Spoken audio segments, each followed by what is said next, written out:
Hello, it's Gail here from Three Wise Crafters. In today's video I'm using products from Spellbinders, including the Glimmering Peonies hot foil plates, the coordinating stencils, as well as the curved everyday sentiments. Now off to the side I have the Spellbinders Glimmering hot foil system heating up, and I'll be using the Glimmering Peonies hot foil plate first. I've placed this down to start heating up while I get our foil ready. Now in today's video I'm using the Opal Glimmer hot foil, and I'm just trimming this down to the size that we need and placing this on top of our peonies hot foil plate. So once the system has heated up, we'll be able to run that through our die cutting machine. I'm using the Spellbinders Platinum machine today. I'm using Distress Heavy White cardstock. Now it's gone through a die cutting machine, and we'll just take the plates off, and then we'll be able to peel back the foil and see what this looks like. Now it gives a white on white effect and a shine when you turn it in the light. It's quite effective, and once you add colour to it, it looks very pretty. So I'll be doing our curved everyday sentiments next on the hot foil system, and again I'll be using the Opal Glimmer hot foil with our sentiments and with the white Distress Heavy cardstock again. So once this goes through our die cutting machine, once it's heated up, we'll be able to then go through the same process and take our plates off, and we'll be able to peel back the foil to see how it has turned out. Now I didn't like the effect that it gave when I put some distress ink over the top of the sentiment. It didn't coordinate with the card that I was making today, so I ended up doing another lot of sentiments. At this time I ended up using the black heavy stock from the Distress range from Tim Holtz. And again, I used hot foil from Spellbinders, but I used the gold foil this time. And you'll notice that it gives a really pretty effect onto the cardstock. The black heavy stock cardstock is actually a velvety texture when you feel it, and it marks easy, but you can buff off your marks with a cloth. So now I'm using my Wendy Vecchi Make Art Station, and I'm just adhering down our cardstock with the peonies on it onto our Wendy Vecchi Make Art Station.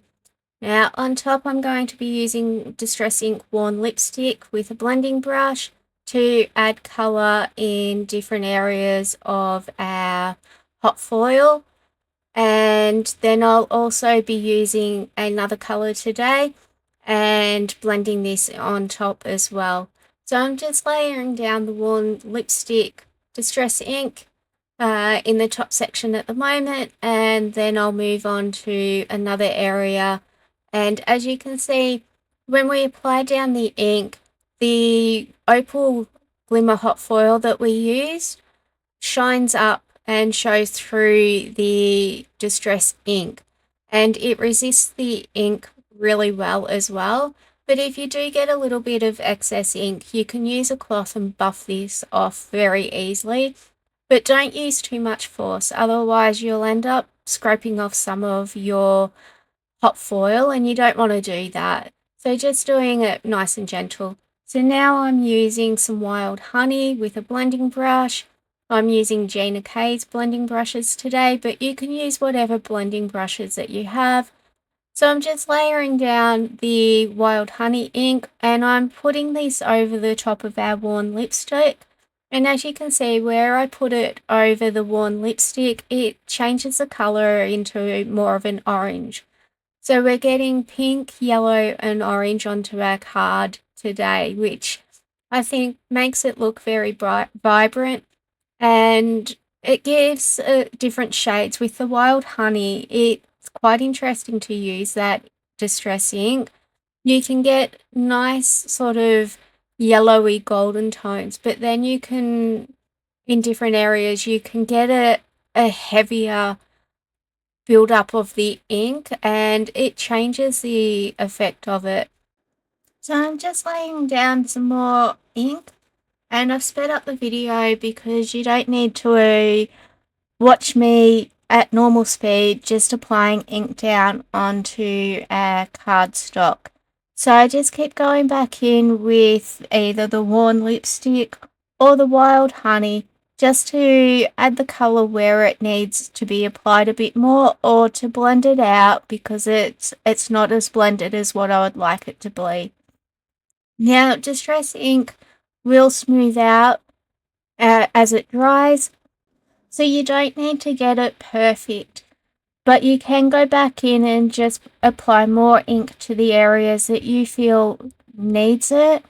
And I know that I wasn't sure on what size card I was making, so I ended up going back in and applying ink to the edges and the top and a bit more down the bottom, because I hadn't decided whether I was going to do a 5x7 card so that I could get all of the glimmering peonies into my finished card, or whether I was going to trim it down to an A2 size. So I just kept applying more ink just to make sure that I had ink everywhere that I needed it to be in case I ended up doing a 5x7 card. I didn't do a 5x7 card, I ended up doing an A2 size card panel. But I just keep going and applying ink where I think that we need it still to go. And then I end up being finished with my card panel, and then I end up getting a cloth and just buffering some of the ink off. And as you can see, this makes the foil shine even brighter. So I end up using the Hero Arts Rectangle Infinity dies to trim down our panel into an A2 size. I've got our sentiments out that we did earlier, and as you can see, it doesn't really give the effect that I want on our card. Our card panel is quite bright, so I felt that the black sentiment stood out more with the gold foil on it, so I ended up picking that to put on our card. I'm just putting down some double-sided sticky tape on the back of our panel, and then I'll end up adhering this to our card base. And for the card base today, I have used Nina Solar White 110-pound cardstock. So once all the double-sided sticky tape is down onto the back of our card panel, we'll be able to peel off the backing strips and be able to apply it to our card base. At you, but I don't like taking off the backing strips. I always struggle with them. I know that I've mentioned that previously in videos. So how do you get the backing panels off? Leave me a comment below and let me know what you find to be the easiest way. Now I'm just putting down some Gina K Connect glue on our sticky tape, and this just will help me to reposition my card panel if I place it in the wrong position on our card base. And sometimes that happens, and the glue just makes it easier for us to reposition our card panel without ripping our card base or our card panel if we need to reposition it. So I'm now just placing that down onto our card base. So the easiest way to do this is to place one corner down first and then line up the side, and it should fall into position relatively easy, and you may only just need to reposition it slightly or not at all. So once we have our card panel onto our card base, we can then adhere our sentiment down. I'm using foam squares today, and these ones are black so that it tones in well with our sentiment that we're going to be using. So I place these down on the back of our sentiment, and once I have the amount of foam squares down that I want to adhere our sentiment down, I'll be able to then take the backers off. So I think I ended up using 5 foam squares on the back of this sentiment. And these foam squares are from the 3D foam squares that I used previously from scrapbook adhesives. And I find that their foam squares are really, really good. So just taking off the backing pieces off those foam squares, I find taking those off is much easier than taking it off double-sided sticky tape.